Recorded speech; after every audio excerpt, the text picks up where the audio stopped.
As the negotiated agreement between Israel and Hamas to pause fighting in Gaza continues through at least today, reports from Capitol Hill indicate a rift among Democrats regarding placing conditions on continued security aid to Israel, which would represent an abrupt shift from longstanding U.S. policy toward its greatest ally in the Middle East. The pause in the fighting, which has led to the joy of hostages returning home, has also allowed Hamas to regroup and increase uncertainty regarding the next stage of this conflict.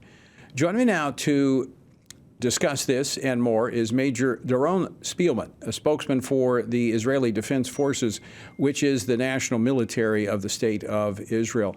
Major Spielman, welcome to Washington Watch. Thank you for having me. So Major, tell us the latest on the pause, where we are with the hostages, and is there discussions about extending this current pause? Right now, we actually have 14 hostages, which include 10 Israelis and 4 Thai nationals that are on their way right now from the Gaza Strip through Egypt into Israel. So we are expecting them any minute to arrive in Israel, which, of course, for us is a great sense of joy to have our people home. This should include children, these innocent little children who were taken hostages, and a number of their mothers. So this really is a ray of light. However, the dark clouds of Hamas are still over us, and we know that we have more than 150 hostages currently in the Gaza Strip, and God knows where, inside tunnels deep underneath the ground, possibly malnourished. We don't know who's alive. We don't know who isn't alive. And these people are also our top priority. We are going to bring these people home. Currently, within the framework that we've established, we are now in the 6th day of this receiving home of our hostages. We're also releasing convicted Palestinian felons, including some who've committed some really despicable crimes. But this is part of the price we're paying in order to get our people home. Is there concern that as the pause continues, that international opinion will turn, preventing Israel from being able to secure its own country by eliminating this threat of Hamas?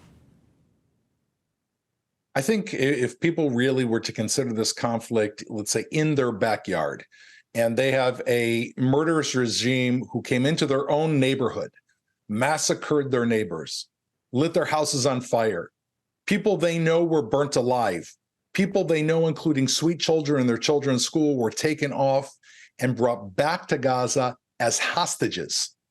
Women they know were brutally raped and murdered. And then there is a military campaign to defeat this murderous enemy. Would they hold off? Would they pull back? What are we supposed to do in Israel? Are we supposed to put our children to sleep at night? What are we supposed to say to them when they ask us, Mommy and Daddy, are those murderers still out there? I can tell you as an Israeli that we are not going to stop until Hamas is eliminated, because I want to be able to tell my child they are gone. We have defeated them. Hamas is no longer here. And that is the only option, as our prime minister, as our chief of staff have said, and that is what we in the military are geared for. As long as this framework to get our hostages works, we're willing to do it, as long as the political echelon tells us to move forward. However, getting rid of Hamas is non-negotiable. Well, Major, I agree with you. I've been to Israel many times. Our audience, our viewers, our listeners, I think the vast majority are greatly supportive of Israel. In fact, I was there in 2014 when there was a dust-up with Gaza and saw the Iron Dome in action. My concern is that Israel's always on a time clock, and that there's only so much goodwill in the international community for Israel, no matter how great the threat is. And so I think there's just concern that the longer this is drug out, that Israel may not be able to finish what they need to accomplish. Look, at the end of the day, we're the ones who have to live with Gaza on our borders. No one else in the world. We want the international support. We've had an outpouring of international support from the United States, our dearest ally. I think when history looks back and sees how the United States has stood with Israel, it will go down in history as a great friendship. At the end of the day, every person, every country have their own concerns, their own objectives. For Israel, we are the only ones who have to live with Gaza on our border. Right. And therefore, we have to be able to secure the state of Israel in the south, in the north, and make sure that our people are safe. That is our top priority. And it should higher be. than anything else. And it should be. And that is what we are going to do. That is what we will do. A final question for you, Major. Thanks so much for joining us. But, we're Christians.